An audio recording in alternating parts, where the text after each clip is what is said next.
خوب مې لیدو چې زما مخ ته ګیلمن راغی، جولۍ یې ډکه له ګلونو له چمن راغی. که ورته ځیر سوم شاته 3 کسان روان ورپسې، د حسن حد و پرې تمام 10 زلمیان ورپسې.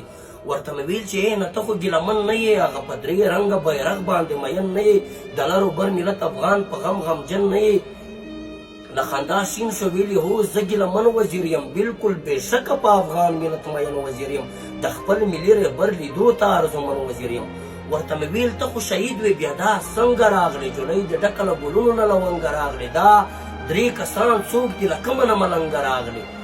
ویلې دا 3 کسان تقوا او دین ایمان را سره، دغه به وي تر قیامت انډیولان را سره، په کین منکر جواب کې هم وي په میدان را سره.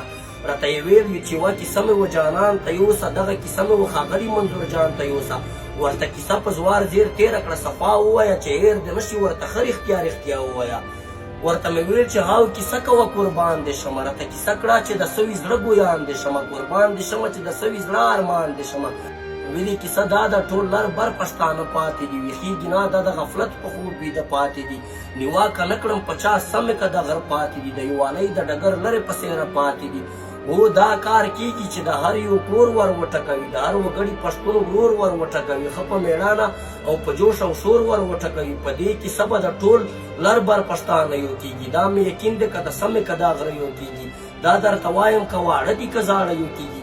ورته مې ویل دغه خبره ستا جانان ته کوم، دا خبره ستا ښاغلي منظور جان ته کوم، علي وزیر هم نور باچا او محمود خان ته کوم، دغه کیسه به د کاکړو خوشحال خان ته کوم، څنګه لوڼۍ و غیرتي خور د ارمان ته کوم.